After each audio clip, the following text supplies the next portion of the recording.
नमस्कार, मी सुनील. आपण पाहतात आवाज इंडिया मराठी. आता एक नजर टाकूयात महत्त्वाच्या घडामोडींवर.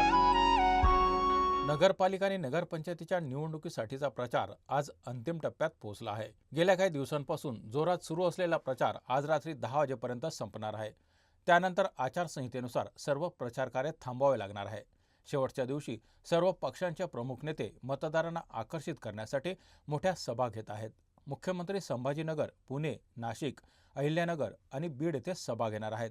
उपमुख्यमंत्री एकनाथ शिंदे नाशिकच्या त्र्यंबकेश्वर आणि संभाजीनगरमध्ये, तर उपमुख्यमंत्री अजित पवार पुणे जिल्ह्यात तसेच नाशिकच्या भगूर येथे जनसभांना उपस्थित राहणार आहेत. शेवटच्या दिवशी कोणत्या पक्षाचा प्रचार किती जोरात गाजतो आणि त्याच्या निवडणुकीच्या वातावरणावर काय परिणाम होतो याकडे सर्वांचं लक्ष लागलं आहे. स्थानिक स्वराज्य संस्थांच्या निवडणुकांची रणधुमाळी रंगात आली असताना येत्या 2 डिसेंबरला नगरपरिषद आणि नगरपंचायत निवडणुकीसाठी मतदान होणार आहे. मात्र विविध कारणांमुळे राज्यातील काही भागांमध्ये निवडणुका पुढे ढकलण्याचा निर्णय राज्य निवडणूक आयोगाने घेतला आहे. यामध्ये यवतमाळ, जळगाव, बीडसह इतर काही जिल्ह्यातील नगरपरिषदा येतात. काही ठिकाणी संपूर्ण नगरपरिषदेची निवडणूक, तर काही ठिकाणी केवळ 1 ते 2 प्रभागातील निवडणुका पुढे ढकलण्यात आल्या आहेत. या बदलांमुळे संबंधित नगरपरिषद क्षेत्रांमध्ये आता आयोगाने जाहीर केलेल्या सुधारित तारखांनुसार मतदान प्रक्रिया पार पडली जाईल.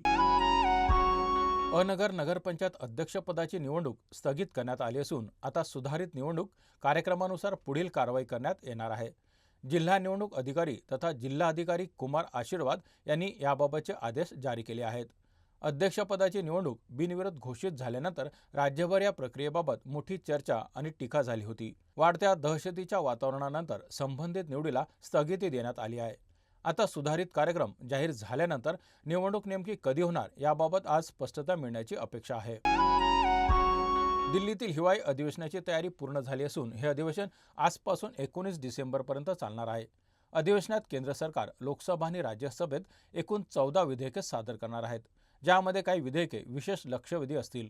त्यामुळे अधिवेशनात केंद्र सरकारने आणि विरोधी पक्षांमध्ये नेमके अनेक मुद्द्यांवर चर्चासत्रे आणि गदारोळ होण्याची शक्यता आहे. सरकार राष्ट्रीय सुरक्षा आणि सार्वजनिक आरोग्य उपकर नावाचा एक नवीन कर लादण्याची योजना आखत आहे, जो केवळ या उत्पादनांच्या उत्पादकांवर नियंत्रण कडक करणार नाही, तर राष्ट्रीय सुरक्षा आणि सार्वजनिक आरोग्य अभियानासाठी अतिरिक्त संसाधने देखील उभारेल. मुंबई महानगरपालिकेने अमरमहल भूमिगत बोगद्याशी संबंधित महत्त्वाचे पाईपलाईन क्रॉस कनेक्शनचे काम हाती घेतल्यामुळे शहरातील काही भागात तब्बल 30 तास पाणी पुरवठा बंद राहणार आहे. घाटकोपर पूर्वेतील छेडानगर जंक्शन परिसरातील 3000 मिलीमीटर मुख्य जलवाहिनी अमरमहल बोगदा सॉफ्टशी जोडण्याचे काम 1 डिसेंबर रोजी सकाळी 10 वाजता सुरू होऊन 2 डिसेंबर रोजी दुपारी 4 वाजेपर्यंत चालणार आहे. या कामाच्या दरम्यान काही भागांमध्ये पूर्ण पाणी बंद राहील, तर काम पूर्ण झाल्यानंतर काही काळ कमी दाबाने पाणी पुरवठा होणार आहे. बीएमसीने नागरिकांना पाणी जपून वापरायचं आणि आवश्यक पाण्याचा साठा करून ठेवण्याचं आवाहन केलं आहे. मुंबईत काल पार पडलेल्या राष्ट्रवादी काँग्रेस शरदचंद्र पवार गटाचे युवा नेते युगेंद्र पवार यांच्या भव्य विवाह सोहळ्याने राज्याच्या राजकीय वर्तुळाचं लक्ष वेधून घेतलं होतं. विशेष म्हणजे हा विवाह सोहळा पवार कुटुंबातील अनेक महत्त्वाच्या व्यक्तींना एका मंचावर आणणारा ठरला. शरद पवार, सुनेत्रा पवार आणि खासदार सुप्रिया सुळे यांची उपस्थिती विशेष आकर्षण ठरली. सुप्रिया सुळे यांनी उत्स्फूर्त सहभाग घेतल्याने सोहळ्यातील रंगत अधिक वाढली. तथापि अजित पवार यांची अनुपस्थिती लक्षवेधी ठरली, कारण युगेंद्र पवार यांनी नुकत्याच झालेल्या निवडणुकीत अजित पवारांविरुद्ध उमेदवारी दिली होती. त्यामुळे विवाह सोहळ्यातील गैरहजेरीला राजकीय अर्थ लावला जात आहे.